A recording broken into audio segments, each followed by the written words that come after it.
హీరాఖండ్ ఘటనలో మృతుల గుర్తింపు 18 మంది పేర్లు వెల్లడించిన అధికారులు.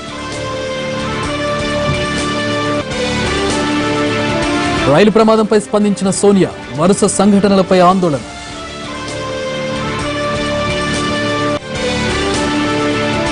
పేదలకు పెన్షన్లు, మహిళలకు కుక్కర్లు, యూపీ ఎన్నికల్లో అఖిలేష్ హామీ. మధురైలో జల్లికట్టును అడ్డుకున్న తంబీలు నిషేధం పూర్తిగా ఎత్తివేయాలని డిమాండ్.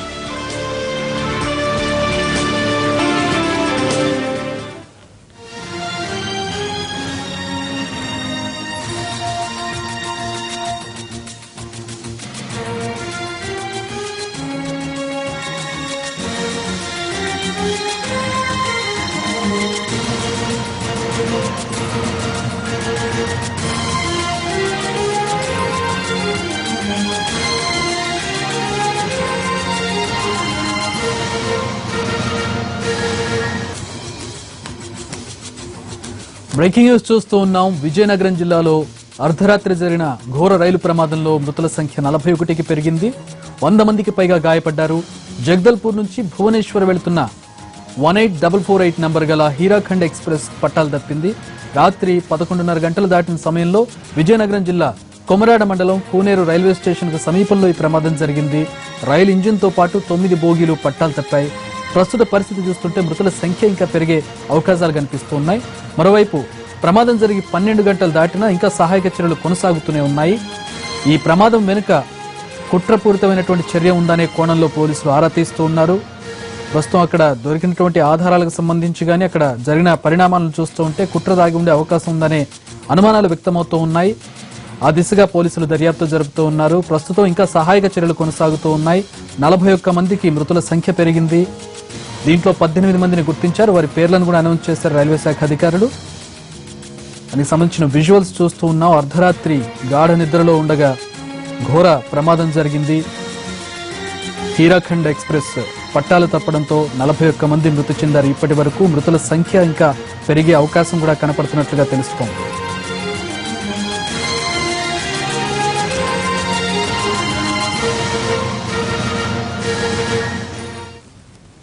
హీరాఖండ్ ప్రమాదం వెనుక కుట్రకోణం ఉందా? రైల్వే శాఖ అనుమానాలు చూస్తుంటే అవునని అనిపిస్తోంది. ప్రమాదం వెనుక కుట్ర ఉండొచ్చని రైల్వే శాఖ భావిస్తోంది. ముఖ్యంగా పట్టా 2 చోట్ల విరగడంపైనే అధికారులు అనుమానం వ్యక్తం చేస్తున్నారు. సాధారణంగా 1 చోట మాత్రమే పట్టా విరుగుతుంది. అలాంటిది ఈ ప్రమాదంలో 2 చోట్ల విరిగింది. దీనికి తోడు కొద్ది నిమిషాల ముందే అదే ట్రాక్ లో గూడ్స్ రైలు కూడా వెళ్ళింది. అంతకు ముందు కొన్ని గంటలకు రైల్వే సిబ్బంది ట్రాక్ ను తనిఖీ కూడా చేశారు. ఇంత తక్కువ వ్యవధిలో ట్రాక్ 2 చోట్ల దెబ్బతినడమే అనుమానాలకు కారణమైంది. ప్రమాదం జరిగిన ప్రాంతం మావోయిస్టు ప్రభావిత ప్రాంతంలో ఉంది. ఈ ప్రమాదంపై రైల్వే శాఖ విచారణకు ఆదేశించింది. దర్యాప్తు పూర్తయితే గానీ ప్రమాదానికి అసలు కారణాలు బయటకు రావు.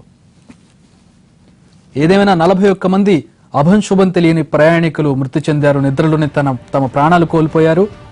మరి కొంతమంది మృతులు ఈ శిథిలాల కింద ఉండే అవకాశం కనపడుతోంది. పూర్తిగా రైలు ధ్వంసమైనటువంటి దృశ్యాలు మనం చూస్తూ ఉన్నాం. అయితే పట్టాలు 2 చోట్ల తప్పినటువంటి పరిస్థితి కనపడుతోంది. 2 చోట్ల విరిగే పరిస్థితి సాధారణంగా ఉండదు. అంతకుముందే రైల్వే గార్డ్స్ తనిఖీలు చేశారు. అలాగే దానికంటే ముందు గూడ్స్ రైలు కూడా వెళ్ళింది క్షేమంగానే. ఆ తర్వాత అంత తక్కువ వ్యవధిలో పట్టాలు ఇలా విరిగి ఉండడం అనుమానాలకు తావిస్తోంది. విద్రోహ చర్యగా ఏమన్నా జరిగిందా అనే కోణంలో కూడా పోలీసులు దర్యాప్తు చేస్తూ ఉన్నారు. ప్రస్తుతం చనిపోయిన 41 మందిలో 18 మంది పేర్లను అధికారులు అనౌన్స్ చేశారు. 18 మందిని గుర్తించారు. మిగిలిన వారిని ఇంకా గుర్తించాల్సి ఉంది. మృతుల సంఖ్య ఇంకా పెరిగే అవకాశం కనపడుతుంది. 100 మందికి పైగా క్షతగాత్రులు ఉన్నట్లుగా తెలుస్తోంది. రైలు ప్రమాదంపై ఏపీ సీఎం చంద్రబాబు దిగ్భ్రాంతి వ్యక్తం చేశారు. ఉత్తరాంధ్ర మంత్రులంతా తక్షణం కూనేరుకు వెళ్లి సహాయక చర్యలను పర్యవేక్షించాలని చంద్రబాబు ఆదేశించారు. ఈ ఉదయం ప్రమాద సంఘటన గురించి తెలుసుకున్న ఆయన అధికారులతో సమీక్ష నిర్వహించారు. సహాయక చర్యలను ముమ్మరం చేయాలని విజయనగరం, విశాఖ జిల్లా పోలీసు అధికారులను ఆదేశించారు. గాయపడ్డ వారికి మెరుగైన వైద్యం అందించేలా చూడాలని కలెక్టర్లకు సూచించిన చంద్రబాబు అందుబాటులోని మంత్రులు సహాయక చర్యలు నిమగ్నం కావాలని, బాధితులకు అండగా నిలవాలని అన్నారు. మృతదేహాల స్వస్థలాలకు తరలింపు బాధ్యత కలెక్టర్లదేనని స్పష్టం చేశారు.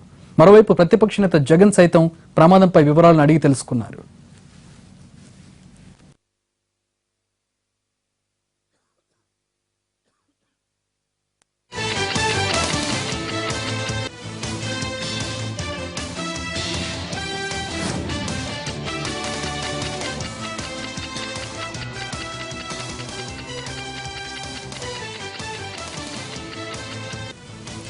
విజయనగరం జిల్లాలో రైలు ప్రమాద బాధితులకు రైల్వే శాఖ పరిహారం ప్రకటించింది.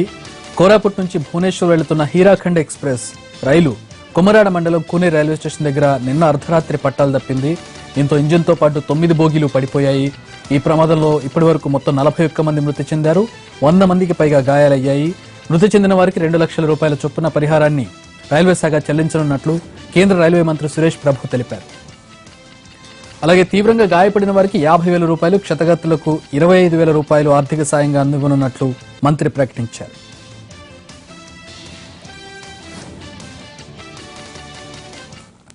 విజయనగరం జిల్లాలో ఘటనా స్థలం వద్ద సహాయక చర్యలు కొనసాగుతున్న ఇప్పటి వరకు అందిన సమాచారం ప్రకారం 41 మంది మృతి చెందినట్లుగా తెలుస్తోంది. అందులో 18 మంది పేర్లను ప్రకటించారు. ఈ సంఖ్య ఇంకాస్త పెరిగే అవకాశం ఉండడం దురదృష్టకరం. ఘటనా స్థలం నుంచి తాజా సమాచారాన్ని మా ప్రతినిధి కోటి అందిస్తారు. అక్కడ సహాయక చర్యలు ఎలా జరుగుతున్నాయి? కోటి, సహాయక చర్యలు ఎట్లా జరుగుతూ ఉన్నాయి? 18 మంది పేర్లు తెలిసినట్లే తెలుస్తుంది. ఎక్కడి వారు వీళ్ళంతా? Thank you. ఇప్పటి వరకు కూనేరు వద్ద జరిగినటువంటి రైలు ప్రమాదంలో మరికొన్ని మృతదేహాలు బయటికి తీయాల్సింది. మృతి చెందినటువంటి కుటుంబాల తాలూకు బంధువులు కూడా చాలా వరకు వచ్చారు. వారందరూ కూడా శోక సముద్రంలో కన్నీరు మున్నీరుగా విలపిస్తున్నారు. ఇప్పుడు మృతదేహాలను కొద్దిసేపటి క్రితం రాయగడ ప్రభుత్వ ఆసుపత్రికి అంబులెన్స్ సహాయంతో తరలించారు. ఇప్పుడు మనం ప్రమాదం జరిగిన ఘటన వద్ద ఉన్నాం. ఇటు నుంచి వస్తున్నటువంటి ఈ ట్రైన్ హీరాఖండ్ ట్రైన్, ఇది ఇప్పుడు మనం చూస్తున్న బోగీలు. ఇప్పుడు మనం ఇంజిన్ మీద ఉన్నాం. ఇంజిన్ తర్వాత జనరల్, అది మహిళలు కూర్చున్నటువంటి ఉమెన్ కంపార్ట్మెంట్. అది దాని పక్కన ఇటు చూస్తున్నాం మనం. దాని వెనుకున్నటువంటి S9, ఇది ఒకసారి మనం చూడొచ్చు. S9 కంపార్ట్మెంట్, ఆ S9 అదేవిధంగా దాన్ని అనుకున్నటువంటి S8 రెండు కూడా బోల్తా పట్టడం జరిగింది. సుమారు 4 అడుగులు పైకి గాల్లోకి ఎగిరి మరి బోల్తా పట్టడం జరిగింది. ప్రాణ నష్టం అంతా కూడా ఆ బోగీల నుంచే జరిగింది. మనం స్పష్టంగా ఇక్కడ చూడొచ్చు ఏ విధమైన ఇక్కడ యాక్సిడెంట్ జరిగింది, ఏ విధంగా ఈ బోగి నుజ్జు అయింది అనేది మనం చాలా స్పష్టంగా చూడొచ్చు. S9, S8 అదేవిధంగా వాటి అనుకున్నటువంటి S7, S6 వరకు కూడాను పూర్తిగా ట్రాక్ తప్పి కిందకి జారటం జరిగింది. వాళ్ళల్లో చాలా మంది ప్రాణ నష్టం సంభవించడం జరిగింది. సుమారు 34 మంది ఇప్పటికి చనిపోగా మరికొంతమంది ఉన్నట్లు అనుమానిస్తున్నారు. వారి కోసం సహాయక చర్యలు ముమ్మరం చేశారు. రైల్వే ట్రాక్ కానీ లేకపోతే S9, S8 ఇంజిన్తో పాటు ఉమెన్ కంపార్ట్మెంటు, జనరల్ కంపార్ట్మెంటు మొత్తం 4 బోగీలు కూడా నుజ్జు అయిపోయాయి. డ్రైవరు యాక్సిడెంట్ జరగగానే దిగి పారిపోయాడు. సుమారు పెద్ద ఎత్తున జరిగిన ఈ ప్రమాదం రాత్రి 11 గంటల సమయంలో జరిగింది. అప్పటి నుంచి ఇప్పటికీ కూడాను అటు రైల్వే సిబ్బంది కావచ్చు, ఇటు రాష్ట్ర ప్రభుత్వ అధికారులు కావచ్చు, అలుపు లేకుండా అప్పటి నుంచి సహాయక చర్యలు చేస్తూనే ఉన్నారు. మనం చూస్తున్నాం ఈ బోగీలు లేపడానికి చాలా పెద్ద ఎత్తున క్రేన్లు తెప్పించడం జరిగింది. క్రేన్లు సహాయంతో ఈ బోగీల్ని బయటికి తీసి ట్రాక్ని ఖాళీ చేసేందుకు ప్రయత్నిస్తున్నారు. మరోవైపు బోగీల్లో ఉన్నటువంటి మృతదేహాలను సహాయక చర్యలు చేపట్టి వాళ్ళని బయటికి తీసి వారి కుటుంబ సభ్యులకు అప్పచెప్పే ప్రయత్నం కూడా చేస్తున్నారు. ఇప్పటికే రాయగడకి పంపించిన మృతదేహాల పోస్టు మార్టం ప్రారంభమైనట్లుగా తెలుస్తుంది. సాయంత్రానికి పోస్టు మార్టం పూర్తయితే మృతుల కుటుంబ సభ్యులకు ఆ మృతదేహాలను అప్పగించే అవకాశం ఉంది. అయితే వీరిలో మొత్తం ఇప్పటివరకు చనిపోయినటువంటి 34 మందిలో 5 ఆంధ్రప్రదేశ్కి చెందినవారు, మిగతా 29 మంది కూడాను ఒరిస్సా రాష్ట్రానికి చెందినవారుగా తెలుస్తుంది. వారిలో సుమారు 10 మందినే ఇప్పటివరకు ఐడెంటిఫై చేశారు. మిగతా 20 మంది ఎవరు అన్నది తెలియాల్సి ఉంది. జనరల్ కంపార్ట్మెంట్లో కిక్కిరిసిపోయి అందరూ నిలబడి ప్రయాణిస్తున్న సమయంలో ఈ దుర్ఘటన జరిగింది. ఆ జనరల్ కంపార్ట్మెంట్లో ఎవరు ప్రయాణిస్తున్నారు ఏంటి అనేది అయితే ఒక స్పష్టత రాని పరిస్థితి. ఎవరు ఉంటున్నారు ఏందో తెలియదు. మనం చూస్తాం ఇంజిన్ వెనక ఉండాల్సిన S9 సుమారు 100 మీటర్ల దూరంలో పడిపోయింది. అట్లాగే దాని వెనక S8 కూడా అదేవిధంగా బోల్తా పడింది. ఇప్పుడు ఆ 2 బోగీలు తీస్తే కానీ ఇంకేదైనా ప్రాణ నష్టం జరిగిందా, ఇంకెవరైనా ఉన్నారా, ఏం జరిగింది అనేది స్పష్టంగా తెలిసే అవకాశం ఉంది. అదేవిధంగా ఈ ట్రైన్ ఇంజిన్ చూస్తుంటే మనం పక్కనే ఆగి ఉన్నటువంటి ఈ గూడ్స్ని గుద్ది ఆగిపోవడం జరిగింది. ఆ సమయంలో చాలా పెద్ద ప్రమాదం, ఇంకా చాలా పెద్ద ఎత్తున ప్రమాదం జరగాల్సింది. ఈ గూడ్స్ అడ్డు ఉండటం వల్ల, గూడ్స్కి ఇంజిన్ తగిలి ఆగిపోవటం వల్ల ప్రాణ నష్టం తక్కువలో పోయిందని చెప్పుకోవచ్చు. లేకపోతే వందలాది మంది ఈ రోజున ఈ దుర్ఘటనలో బలి పశువులు కావాల్సిన పరిస్థితి ఏర్పడేది. కొద్దిసేపటి క్రితం ఇక్కడ జిల్లా కలెక్టర్ వివేక్ యాదవ్తో పాటు స్థానిక ప్రజాప్రతినిధులు, మంత్రి మృణాలిని వీళ్ళందరూ కూడా వచ్చి సంఘటనా స్థలాన్ని సందర్శించారు. అదేవిధంగా railway GM Umesh Singh, DRM Chandramukhi Lekhani కూడా ఆవిడ కూడా వచ్చి ఇక్కడ మొత్తం పర్యవేక్షించారు. సహాయక చర్యలపైన పూర్తి స్థాయిలో దగ్గరుండి పర్యవేక్షిస్తున్నారు. అలాగే అసలు జరిగిన తీరుపైన ఈ దుర్ఘటన ఎలా జరిగింది, ఎందుకు జరిగింది, ఏ పరిస్థితుల్లో జరిగింది, రైల్వే ట్రాక్ విరిగిపోవటం వల్లే జరిగిందా లేకపోతే మరి ఏదైనా కారణాలు ఉన్నాయా అనే విధమైన పూర్తి సమగ్ర దర్యాప్తు చేపిస్తాం. ఎటువంటి పరిస్థితుల్లో కూడా దీనికి సంబంధించిన బాధ్యులపైన కఠిన చర్యలు తీసుకుంటామని చెప్పడం జరుగుతుంది. క్షతగాత్రులు ఇంకా విశాఖ కేజీహెచ్, రాయగడ ప్రభుత్వ ఆసుపత్రితో పాటు పార్వతీపురం కమ్యూనిటీ హెల్త్ సెంటర్లో కూడా ట్రీట్మెంట్ పొందుతున్నారు. వీరందరూ కూడా మెరుగైన వైద్యం అందించేందుకు పక్క ప్రాంతాల నుంచి కూడా డాక్టర్లు తీసుకొచ్చి చికిత్స అందించేందుకు ముమ్మరగా ఏర్పాట్లు చేశారు అధికారులు. ఇది ఇక్కడ పరిస్థితి. కెమెరా పర్సన్ హరిదో కోటేశ్వరరావు, ఎన్టీవీ, విజయనగరం జిల్లా నుంచి. ఎక్స్ప్రెస్ ప్రమాదం వల్ల విశాఖ విజయనగరం మధ్య రైళ్ల రాకపోకలు నిలిచిపోయాయి. పలు రైళ్లను దారి మళ్లించారు అధికారులు. ట్రైన్ల రద్దుకు సంబంధించి పూర్తి సమాచారాన్ని ప్రతినిధి అరుణ్ అందిస్తారు. విజయనగరం జిల్లా కూనేరు స్టేషన్లో జరిగిన ప్రమాదం కారణంగా సౌత్ సెంట్రల్ రైల్వే కూడా అప్రమత్తమైంది. నిజానికి ఆ ప్రమాదం ఈస్ట్ కోస్ట్ రైల్వే పరిధిలో జరిగిన నేపథ్యంలో సౌత్ సెంట్రల్ రైల్వే అధికారులు కూడా అప్రమత్తమై చేయాల్సిన సహాయ చర్యలకు సపోర్ట్ చేస్తున్నారు. సౌత్ సెంట్రల్ రైల్వే అధికారులకు కావాల్సిన సహాయ సహకారాలను అందించడంతో పాటు ఇక్కడ నుంచి వెళ్తున్నటువంటి ఈ ట్రైన్ ఏదైతే ఇబ్బంది పడుతుందో ఆ ట్రాక్లో నడవాల్సినటువంటి ఈ ట్రైన్లు ఇబ్బంది పడే అవకాశం ఉన్నాయి. వాటిని అన్నింటిని గుర్తించి కొన్ని ట్రైన్లను రద్దు చేయడం, మరికొన్ని ట్రైన్లను పాక్షికంగా కొంత దూరమే నడిపించడం, అలాగే కొన్ని ట్రైన్లను డైవర్ట్ చేసే పరిస్థితులు నిర్ణయం తీసుకోవడం జరిగింది. ఏ ట్రైన్లకు ఎఫెక్ట్ అవుతుందనే దాని నేపథ్యంలో ఆంధ్రప్రదేశ్లో జరిగింది కాబట్టి సౌత్ సెంట్రల్ రైల్వేకి సంబంధించినటువంటి అధికారులు కొంత అప్రమత్తమై వాళ్ళకి సహాయ సహకారాలు అందిస్తున్నారు. అలాగే కావాల్సినటువంటి ట్రీట్మెంట్కు ఆ ప్రభుత్వ అధినేతతో కూడా మాట్లాడి కావాల్సిన చర్యలు కూడా తీసుకున్నారు. అలాగే ఇక్కడున్న ట్రైన్ల వల్ల ఇబ్బంది కలగకుండా ఆ రూట్లో నడిచే సౌత్ సెంట్రల్ రైల్వే పరిధిలోని 2 ట్రైన్లను పూర్తిగా రద్దు చేయగా 22వ తారీఖున వెళ్లాల్సినటువంటి ట్రైన్లు అటువైపు వెళ్లే ట్రైన్లను సౌత్ సెంట్రల్ రైల్వే 2 ట్రైన్లను రద్దు చేసింది. మరో 2 ట్రైన్లని పాక్షికంగా విశాఖపట్నం వరకే నడిపేలాగా చర్య తీసుకున్నారు. అలాగే దాదాపు 6 ట్రైన్లను డైవర్ట్ చేసి ప్రయాణికులకు ఇబ్బంది తలెత్తకుండా చర్యలు తీసుకున్నారు. ట్రాక్ మరమ్మతు ఈ సాయంత్రం కల్లా అవుతుందన్న అంచనా మేరకు వాళ్ళతో మాట్లాడిన తర్వాత ఇక్కడున్న కొంత సిబ్బందిని కూడా వాళ్ళకి సహాయ సహకారాల కోసం అందించడంతో పాటు ట్రైన్ల డైవర్షన్కి కేవలం 6 ట్రైన్లను మాత్రమే డైవర్ట్ చేయడం, అలాగే 2 ట్రైన్లను మాత్రమే రద్దు చేయడం జరిగింది.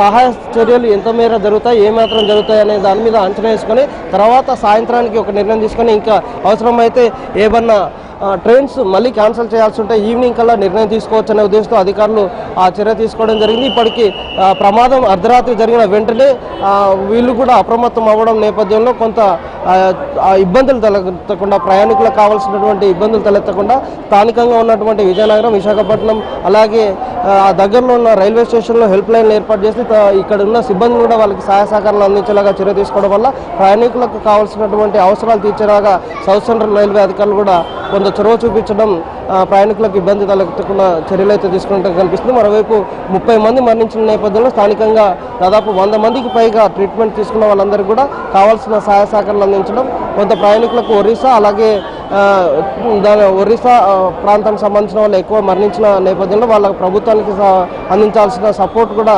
సమాచారాన్ని కూడా ఇక్కడ వాళ్ళు అందించేలాగా చర్య తీసుకోవడం జరిగింది.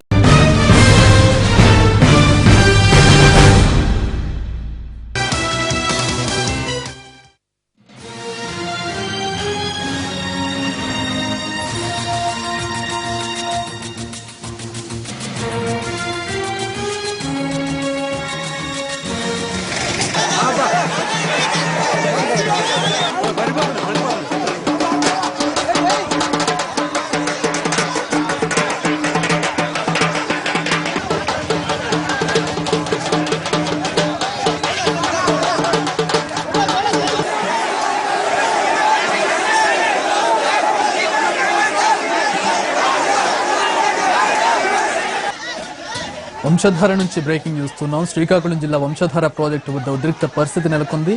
ప్రాజెక్టు పనులను నిర్వాసితులు అడ్డుకున్నారు. పోలీసులు వారిని అడ్డుకోవడంతో ఇరు వర్గాల మధ్య వాగ్వాదం జరిగింది.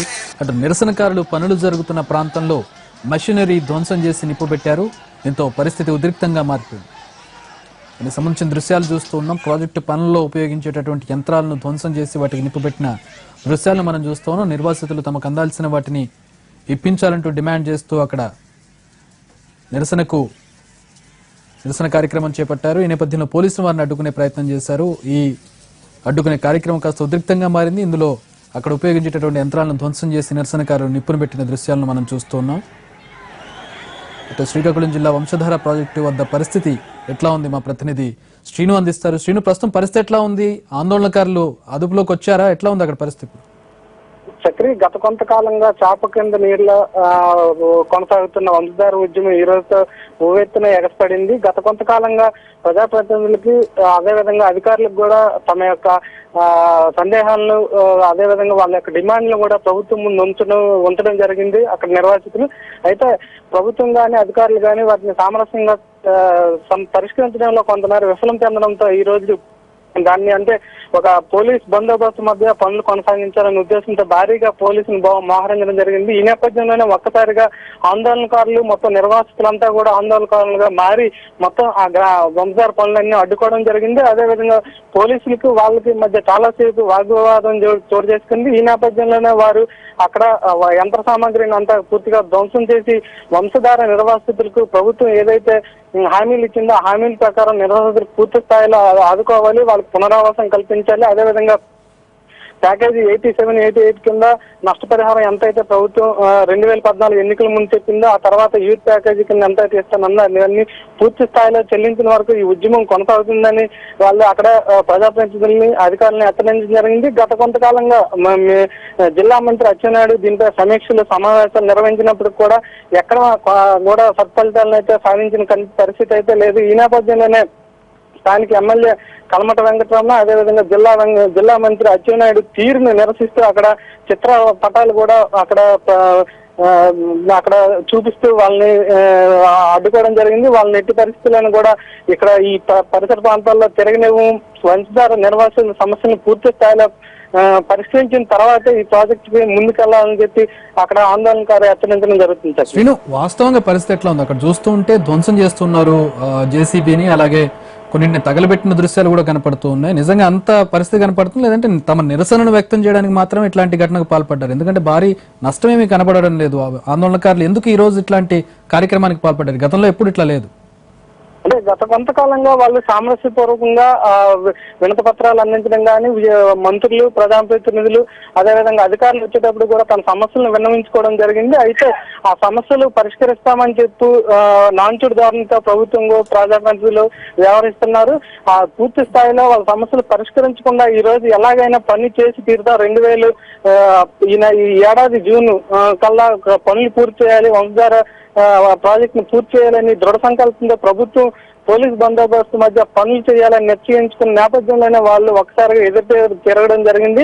ఎప్పుడైతే యూత్ ప్యాకేజీ 420 కోట్లు ఇచ్చినప్పుడు కూడా యూత్ ప్యాకేజీని కూడా ఎక్కడ కూడా అందించిన ఫలితాలు ఎక్కడ కూడా కనిపించడం లేదు. అదేవిధంగా గతంలో అవకతవకలు ఏదైతే పునరావాసం కానీ నిర్వాసితులు అంచనా వేయడంలో కూడా కొంతమేర అవకతవకలు జరిగాయి. వాటిపై కూడా సమగ్రమైన విచారణ కూడా జరగలేదు.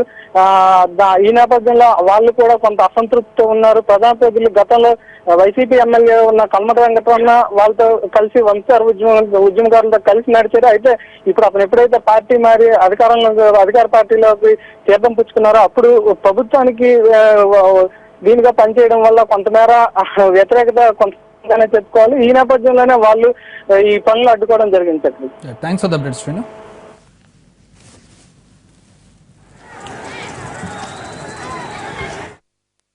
పశ్చిమ గోదావరి జిల్లా మూలలంక, కృష్ణా జిల్లా లంక భూముల రైతుల సమస్యలపై జనసేన అధినేత పవన్ కళ్యాణ్ ట్విట్టర్లో స్పందించారు.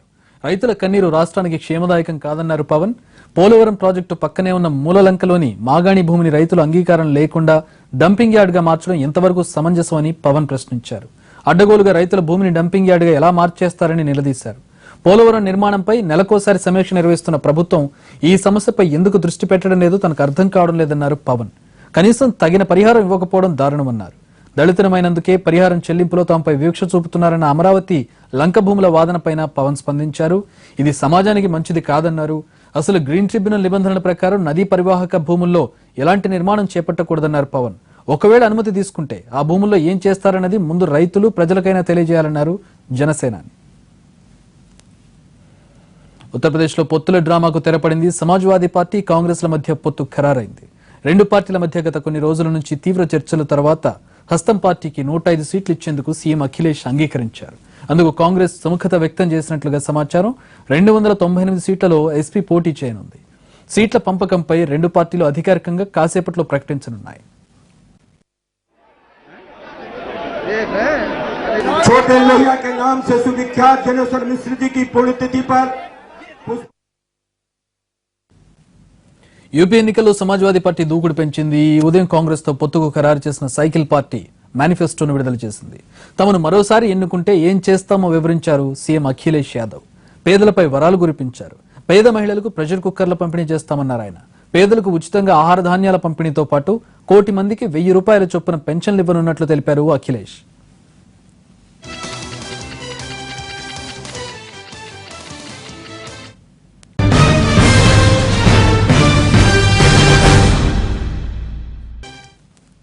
Back to news. అతను చట్టం తెలిసిన మనిషి. తనకు సంబంధం లేని వ్యవహారంలో వేలు పెట్టాడు. అక్రమ కేసుల్లో ఇరికిస్తానంటూ ఓ అమ్మాయిని బెదిరించాడు.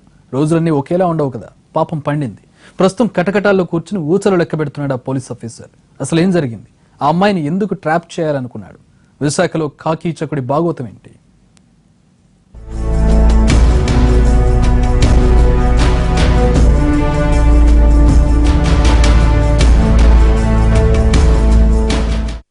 తన మాట వినకపోతే అక్రమ కేసులు బనాయించి కటకటాల్లోకి నెట్టేస్తానంటూ బెదిరింపులకు పాల్పడుతున్న ఓ కీచక ఎస్ఐ అరెస్టయ్యాడు. అర్ధరాత్రి సమయంలో ఓ యువతి ఇంటికి వెళ్లి అసభ్యంగా ప్రవర్తించి అడ్డంగా బుక్కయ్యాడు. బాధితురాలి ఫిర్యాదుతో సదరు పోలీస్ కటకటాల పాలయ్యాడు.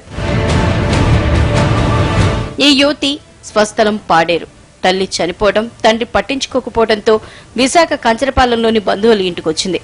అక్కడే ఉంటూ విశాఖలోని ఓ సెల్ ఫోన్ షాప్ లో పనిచేసుకుంటూ జీవిస్తోంది. అదే షాప్ లో పనిచేస్తున్న జెర్సీ అలియాస్ సరస్వతి కూడా పాడేరు కావడంతో ఇద్దరికీ పరిచయం ఏర్పడింది. సరస్వతి కూడా కంచరపాలెంలోనే ఉంటూ బాలుతో సహజీవనం చేస్తోంది. 3 నెలల క్రితం సరస్వతి అదృశ్యమైంది. కంచరపాలెం పిఎస్ లో కేసు కూడా నమోదైంది. ఇదిలా ఉంటే బాలు ఇప్పుడు ఆ యువతిపై కన్నేశాడు. ఆమెకి ఎవరూ లేరని తెలుసుకుని ఓ ప్లాన్ వేశాడు. సరస్వతి కనిపించకుండా పోవడానికి శిరీషే కారణమంటూ తనకి పరిచయం ఉన్న గ్రేహాన్స్ ఎస్ఐ ప్రసాద్ ను రంగంలోకి దించాడు. ఈ యువతి ఫోన్ నెంబర్ తెలుసుకున్న ఎస్ఐ ప్రసాద్ తరచూ కాల్స్ చేసి వేధించడం మొదలుపెట్టాడు. లేదనేసి నన్ను అడిగాడు. నేను షాప్లో ఉన్నాను, రూమ్కి రాత్రి వస్తానని చెప్పాను. ఏ టైంకి వస్తాననేసి అడిగాడు. 9కి వస్తానని చెప్పాను. 9 కాదు 7కి రమ్మని నన్ను భయపెట్టాడు. భయపెట్టి నాతో నువ్వు రాకపోతే నీ లైఫ్ పాడు చేస్తాను, నిన్ను తీసుకెళ్లి పోలీస్ స్టేషన్లో పెడతానని చెప్పేసి నన్ను భయపెట్టాడు. ఇంటికి వెళ్ళిన వెంటనే మళ్ళీ అతను కాల్ చేసి 10 మినిట్స్లో వస్తానని చెప్పాడు. చెప్పి నేను లోపల ఉన్నాను. అతను డైరెక్ట్గా ఇంటికి వచ్చి నా చేతిలో పట్టుకున్నాడు. సరస్వతి అనే అమ్మాయి ఉంటుంది కదా, మిస్ అయిపోయిందని, ఆ అమ్మాయి చనిపోయిందని ఆ అమ్మాయిని అడ్డు పెట్టుకొని తిన దగ్గరికి వచ్చాడు. ఇలా చనిపోయింది, ఎటు వెళ్ళినా నీ మీదకి వస్తుంది కేసు, ఎటు వెళ్ళినా నువ్వే నాకు కనబడుతున్నావు, మొత్తం అంతా నువ్వే, నిన్నే తీసుకెళ్ళాలి ఇప్పుడు స్టేషన్కి, అది ఇదని ఫుల్ బెదరగొట్టేశాడు చిన్నపిల్లని. నా మాట వింటే నీకు అంతా మంచి జరుగుతుంది, నీకు మంచి ఉద్యోగం కూడా చూశాను, నేను రమ్మన్న చోటుకు రావాలి అంటూ వేధించసాగాడు ఈ కాకి కీచకుడు. ప్రసాద్ బెదిరింపులకు ఆమె లొంగిపోకపోవడంతో సరస్వతిని నువ్వే మర్డర్ చేశావని, కేసులో ఎటు చూసినా నీ చుట్టే తిరుగుతోందని మరింత భయపెట్టాడు. దీంతో బాధితురాలు జరిగిన విషయాన్ని తన బంధువులకు తెలియజేసింది. 2-3 రోజులు ఫోన్లో వేధించిన ప్రసాద్ జనవరి 18 అర్ధరాత్రి 1 గంట సమయంలో యువతి ఇంటికి వెళ్లి అసభ్యంగా ప్రవర్తించాడు. అప్పటికే అప్రమత్తమైన స్థానికులు ఈ కీచక ఎస్ఐని పట్టుకుని కంచరపాలెం పోలీసులకు అప్పచెప్పారు. తను అనుకున్నది, తను చెప్పింది చేయమని చెప్పినట్లు చేస్తే సహాయం బాగుంటుందని, ఆ విధంగా నిన్న రాత్రి ఇతను ఈ అమ్మాయి ఉండేటటువంటి రూమ్కు రావడం జరిగింది. దాని మీద మాకు ఆ అమ్మాయి ఇలా జరిగిందని కంప్లైంట్ ఇచ్చింది. అతన్ని పట్టుకొని మేము కేసు రిజిస్టర్ చేశాము. కీచక ఎస్ఐ ప్రసాద్ పై 2 సెక్షన్ల కింద కేసు నమోదు చేసిన పోలీసులు అతని కటకటాల్లోకి పంపారు. సంబంధం లేని వ్యవహారంలో కలగజేసుకోవడమే కాకుండా యువతిని ఓ ఎస్ఐ వేధించిన వ్యవహారం డిపార్ట్మెంట్ లో చర్చనీయాంశమైంది. కాకి కీచకుడిని కటకటాల్లోకి పంపిన ఘటన విశాఖలో సంచలనంగా మారింది.